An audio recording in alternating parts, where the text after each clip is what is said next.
right now on 12 News at 10. I'm Tiani Jadling in Goodyear. A house party in this neighborhood turned deadly overnight. What neighbors are telling us tonight. The community honors a man who dedicated decades to Tempe. How family, friends, and former colleagues remember former Congressman and Mayor Harry Mitchell. An extreme heat warning goes into effect on Monday. I'll have the latest on the stretch of 110s. I'm Trisha Hendricks. Backpacks, boxes, and a whole lot of nerves. Coming up, thousands of ASU students move into their Tempe dorms today. We're hearing from students setting their sights high. 12 News at 10 starts now. Tonight, the Goodyear Police Department investigating a house party that turned deadly. Welcome to 12 News at 10. I'm Chase Golightly. Officers responded to the scene near Indian School and Loop 303 just before 2 a.m.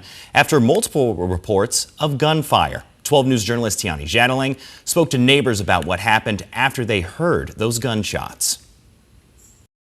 Neighbors tell me it all started at the home directly behind me.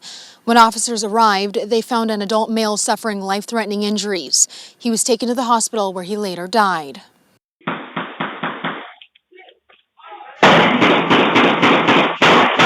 That's security camera video neighbor Jay Harper shared with 12 News. He says he had just taken his dog out when he heard the gunfire. About the time I got to the front window, I heard pops going off like firecrackers. And then they got more intense. It sounded like a bigger caliber weapons going off.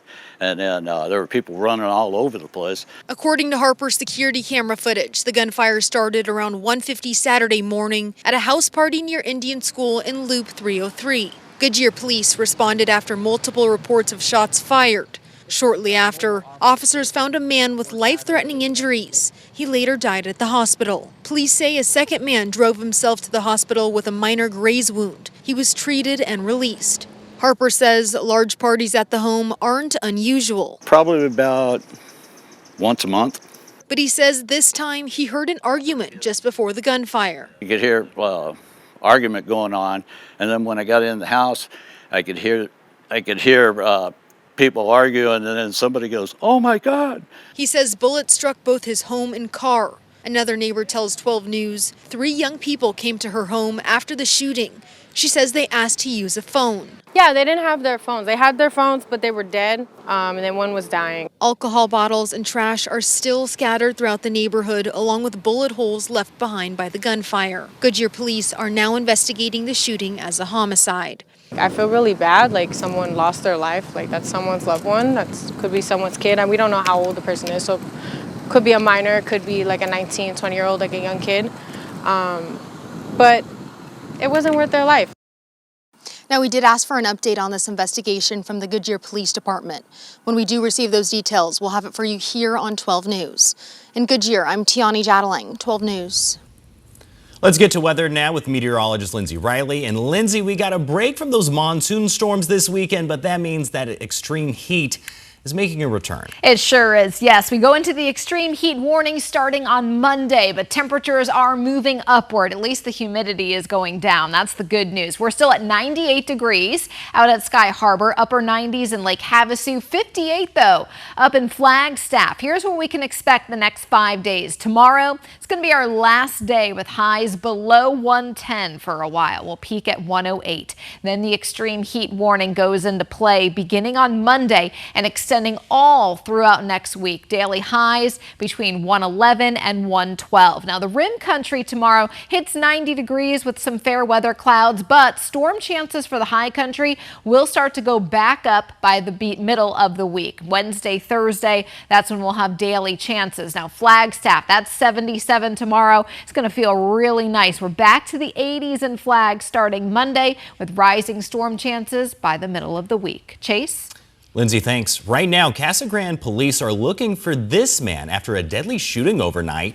Police believe 21-year-old Tristan Alvarez got into an argument with 37-year-old Jacob Encinas before shooting him in the parking lot of a bar near Pinal Avenue and Violet Street. Encinas died at the scene. Alvarez fled before officers arrived and is still on the run tonight. Police say he should be considered armed and dangerous. If you see Alvarez, do not approach him. Call law enforcement immediately. A woman is dead and 3 others are in the hospital after police say a driver fled from officers, then crashed in North Phoenix. It started around 3 a.m. when officers responded to reports of a man pointing a gun at someone near 19th Avenue and Peoria. Officers spotted the car and tried to pull them over, but the driver sped off instead, lost control, and rolled near 7th Avenue and Dunlap. It threw all 4 people from the car.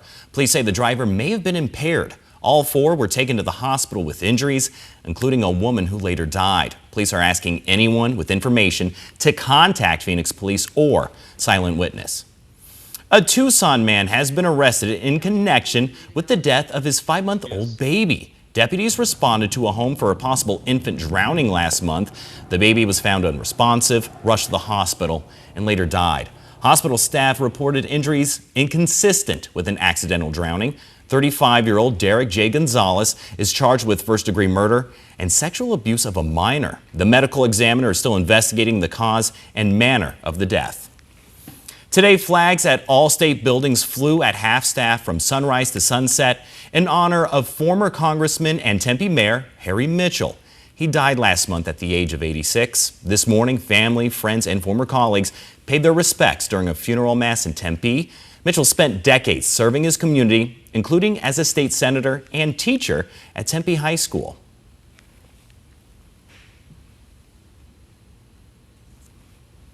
Mitchell also helped co-found Tempe Sister Cities, a foreign exchange program aimed at fostering international relationships. New tonight, this Wednesday marks 1 year since a Maryvale High School student was stabbed to death on campus. Michael Montoya would have turned 17 today. Tonight, his family is honoring his memory, releasing balloons to mark his birthday and remember the life cut short. So one thing that we keep telling ourselves today is that today is the day to celebrate him, not to think about how he left or that he's gone. It is really hard. I broke down this morning. I can't believe that it's been a year. It feels like just yesterday. Meanwhile, the student who is accused of killing him is set to return to court later this month. The Thana Otham Nation is considering next steps after a federal judge cleared the way for border wall construction on the reservation. Now, this decision comes just a week after tribal leaders posted no trespassing signs warning federal contractors not to enter the reservation without authorization. Nation leaders say they strongly disagree with the court ruling, warning construction could damage sacred sites, burial grounds, and other cultural areas. A Nation chairman saying, quote, "As we chart a path forward, we will continue to push for common sense border resolutions that provide security without destroying our heritage, cultural sites, and natural environment." Governor Katie Hobbs and her new running mate, former Mesa Mayor Giles, kicking off their campaign today. The two met with supporters in Mesa this afternoon, Giles' hometown, as they start their push toward the general election. Hobbs announced Giles as her lieutenant governor pick earlier this week. Giles is a former Republican who now identifies as an independent. If you had said to me a few short years ago that I was going to be standing next to a Democratic governor as an independent candidate for lieutenant governor, I would have had a few questions about that. But the more you know about Katie Hobbs and the more you know about John Giles, this makes perfect sense. The two will face Republican Congressman Andy Biggs and his running mate, former state senator Sina Kerr, in November.